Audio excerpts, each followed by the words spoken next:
Sup, good morning from New Zealand. This is Jackal's Picks. Yeah, so pretty excited for UFC 328. Khamzat Chimaev versus Sean Strickland coming up tomorrow morning here in New Zealand. Yeah, so I don't know if you guys have checked out the presser. You probably have if you're into MMA. Pretty good presser, pretty entertaining, pretty fire. They both went at each other with insults. Most of the time, it was pretty intense. Khamzat maybe repeated himself a bit more than Sean. Sean had a bit more to say. They both kind of looked like they were enjoying it at times. But yeah, they also both had times when maybe something might have pissed them off a little bit. But hard to tell. It's all a bit of a mind game. And I think this fight will come down to a mental battle at the end, possibly. But yeah, I guess the big question is, can Sean Strickland beat Khamzat? And a lot of people are saying no, and I understand why. I get why Khamzat's the favourite. I like both fighters, I'll just say that. Both awesome fighters. Khamzat's not just a wrestler either. I think he has great hands as well. He's knocked out a few opponents like Jared Mershart and a few others. Yeah, so he's an all-rounder. He's good, but obviously he's a wrestler first, and that seems to be his most dominant skill set against most people. But I do think Sean has a chance. A lot of people are writing him off. I think it's going to be a mental battle. A point that I thought about was that Khamzat has got to, I think, in my opinion, have some take on the last fight where he won the bout against Du Plessis, where he's got to feel some of the criticism, I think, about it being a boring fight. Obviously, he dominated, but he couldn't finish, and maybe it was just the fact that Du Plessis couldn't get up, but he still managed to defend, submissions and stuff. So Khamzat couldn't finish, but he got off a bit of damage. I'm sure, though, there's part of him that wants to get off more damage in this fight.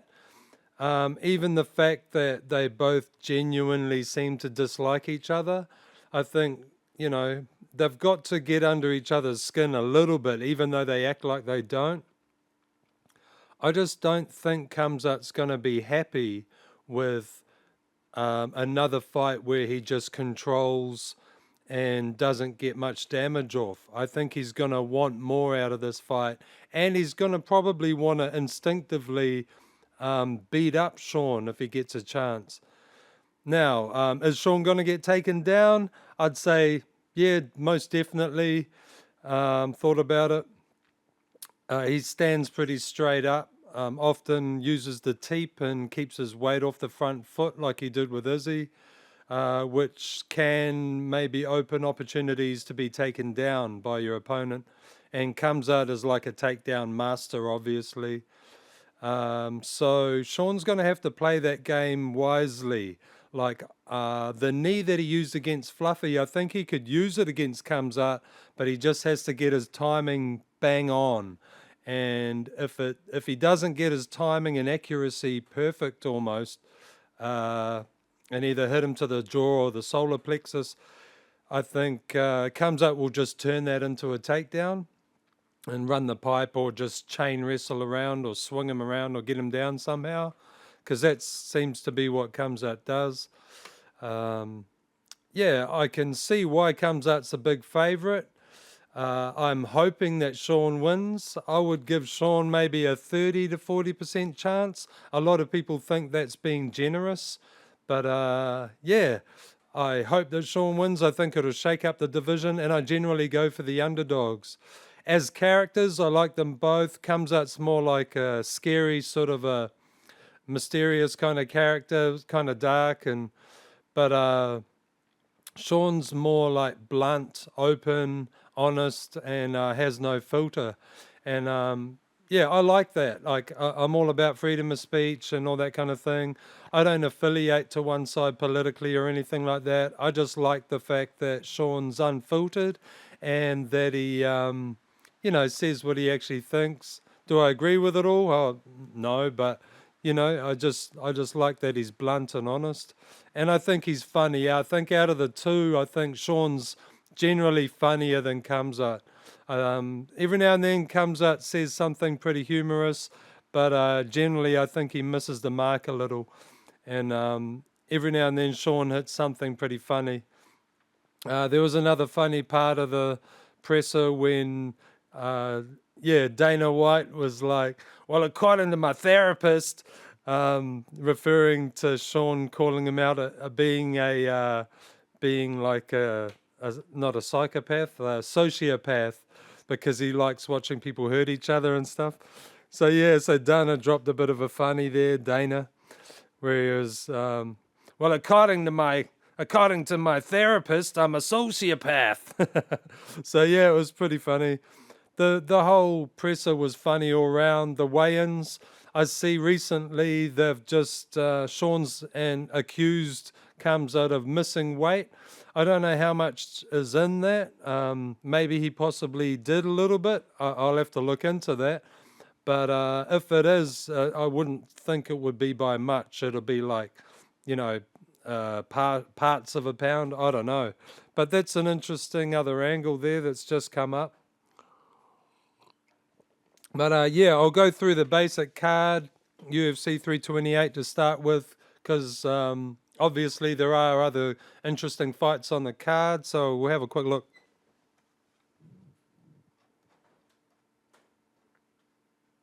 So on the prelims, a fighter that I've been kind of keeping an eye on is someone who trains with Khamzat. He's kind of part of his Chechnyan posse, and it's Basangur Sursarayev. I think he's really good, shows some good skills, pretty all round. Seems to be more of a striker from his fights. Accurate, he's pretty quick, just generally good ring generalship, footwork. There was one thing I noticed in one or two of his fights, though. He comes across during the fight like he's fighting cocky, like he's kind of downplaying any skills that his opponent has, or yeah. So I think that may catch him out at some point. But however, in this fight, it's Jordan Santos. I'm not sure if Jordan Santos can be the one who checks him yet. I think he'll have to go up in competition, and yeah, like not be so dismissive of his opponents, because some of them are pretty good as you go up in the rankings, and that arrogance may cost him at some point, because yeah, he seems pretty dismissive during the fights. He has moments of it, but yeah, I've seen Jordan Santos fight, but there's nothing memorable that stands out about him, like being a dangerous contender. So I think Sursarayev will get that one. We'll go up the list.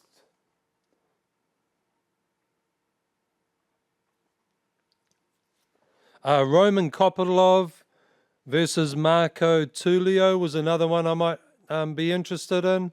Could be a good fight, could be a real banger. But yeah, Roman Kopylov, kind of in his last few fights, hasn't turned out to be what he originally sort of came in hot, with quite a lot of hype. I think he's lost a bit of that momentum with some of his last fights. But yeah, he still has potential. So that could be one to watch. I'm thinking Marco Tulio, though, may get him unless he knocks Marco out in the first round or two. Yeah, because Kopylov has shown signs of getting tired, I think. But yeah, I'm leaning slightly Marco Tulio for that one.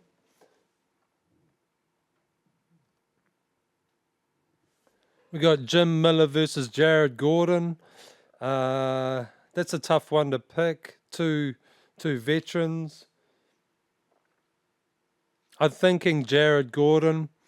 Yeah, he fought really well a few fights ago against Paddy. That's probably going back a bit now, though. But yeah, I think he's got good combos. Jim Miller's tough as nails, though, and still moves well for his age and everything. But I'm thinking I'll lean towards Jared Gordon for that one.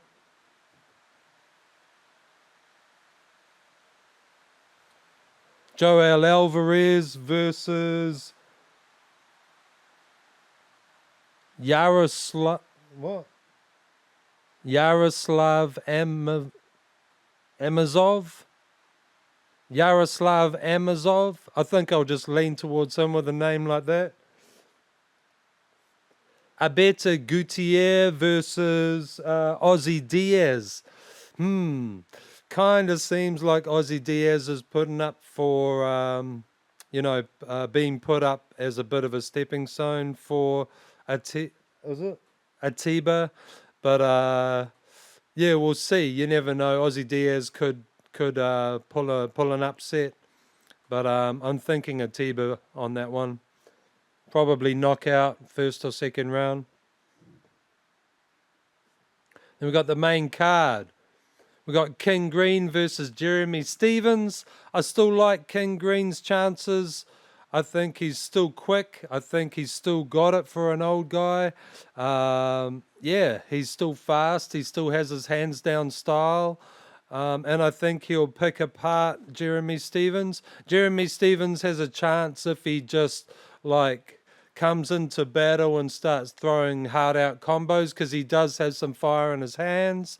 But generally, I think Bobby Green is still quick and accurate enough to pick him off and maybe even get a finish. Plus, Bobby Green has got good grappling skills. I think, and because Jeremy Stephens has been doing bare knuckle and other stuff. I don't know how much wrestling he's been working on. But yeah, we might see Bobby Green even take him down in this. But Bobby Green can be a sniper when he's on. So I'm thinking I'll lean towards Bobby Green. Bobby Green's still got it for one of the old guys. Yeah, he's still pretty sharp. We got Sean Brady versus Joaquin Buckley next. Yeah, Joaquin Buckley. He's got heat in his hands. He's got that fire. I'll probably lean towards Sean Brady, just because looking at Joaquin's last performance, he kind of got controlled fairly easily by Kamaru Usman. But Kamaru Usman is a really good wrestling controller with MMA, so you never know. If Buckley just starts throwing combos and starts throwing them heaters, man, them haters could land. But I think I'll lean towards Sean Brady controlling it with his wrestling and maybe even getting a sub in the first two. Joaquin, if he can survive, always has a puncher's chance. I think he just has to maybe move a little more and, yeah, stuff Sean's takedowns if he can. If he can stuff Sean's takedowns, and Joaquin still hasn't gassed out in the third, I like his chances. That he's got the heat, baby. But I kind of would like Joaquin to win, but I'm kind of leaning Sean Brady just a touch. Tough pick, though. It's kind of up in the air for me. We'll go on to the next one. Alexander Volkov versus, what is it? Waldo Cortez Acosta. I'm going to go with the big Russian. I think he can keep him at bay, literally, with his jab. The Russian looked really good against Cyril Gane. I thought he won that fight. So as long as he's kept his mentality up and his training up, he looks like he's been improving, and I just think he's a step ahead of Waldo Cortez. Now, Waldo Cortez has power, fight-changing power with one strike. There's been sort of that weird finish he had up against the fence when he got poked in the eye during a combo, but he kind of looked like he was going to get knocked out. I don't know, but I think as long as Volkov keeps a distance and can keep the distance, and doesn't get like laid out by a combo, which is possible. Waldo could catch him. I think it'll either be a Waldo Cortez knockout or possibly a Volkov by points. Or Volkov could TKO him in the later rounds. I don't know about Waldo Cortez's wrestling, but I guess we'll see. I'm leaning Volkov. Then we got Joshua Van versus Tatsuro Taira. I'm going to go with what a lot of people are going with, Tatsuro Taira. Fast, real scrambly, really quick to get into good positions for grappling. But Van comes to scrap. He throws heat as well, so it could be a really good scrap. I think if Van wins, he's going to knock him out probably. But I'm leaning towards a Tatsuro Taira submission in like the first 2 rounds. But yeah, we'll see. Because Van, obviously, some people are calling him like a fake champ. I wouldn't go that far. He got to the championship fight from winning. And he can punch. And I think his combos were good from memory, and he's quick. He's a little bit smaller than Taira, but I think he still has the power to take him out if he connects with something good and a smart combo. But he's going to have to avoid the submissions from Tatsuro Taira because he's got that Japanese, that Japanese wrestling.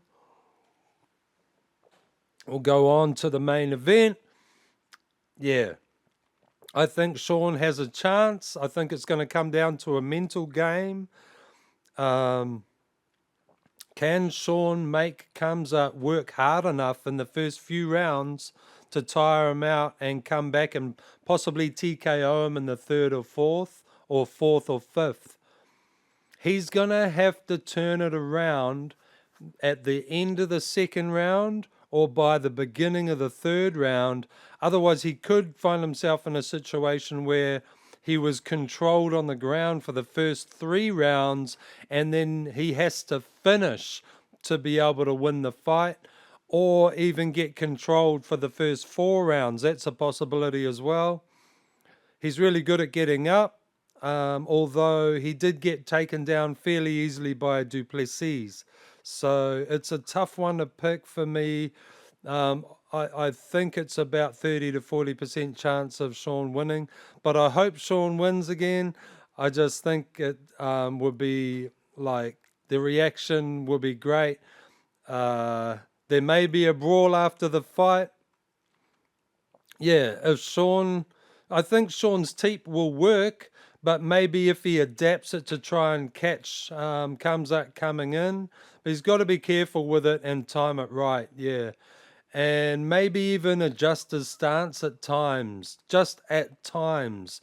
I think the teep will work more if he does stay alive in the fight, doesn't get subbed in the first couple of rounds, and then start teeping to the guts and wearing out on Khamzat's gas tank.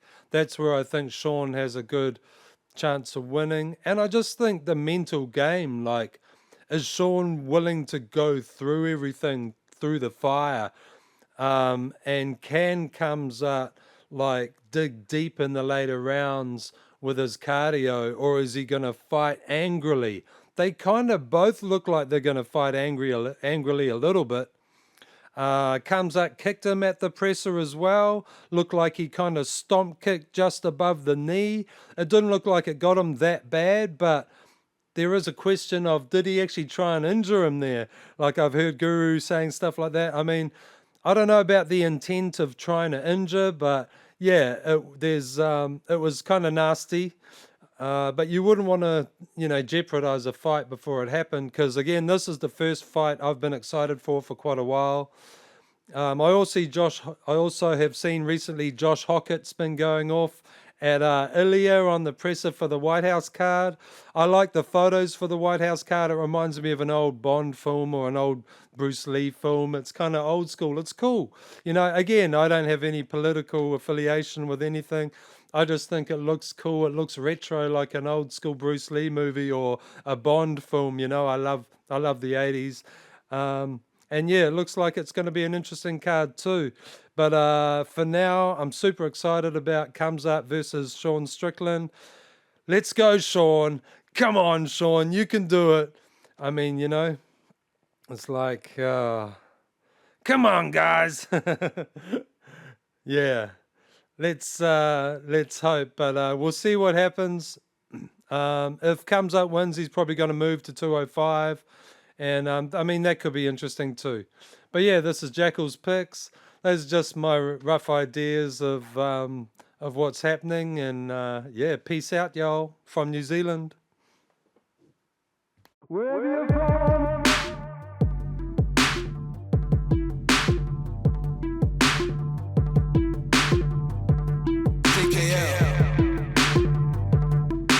From the north to the south, from the east to the west.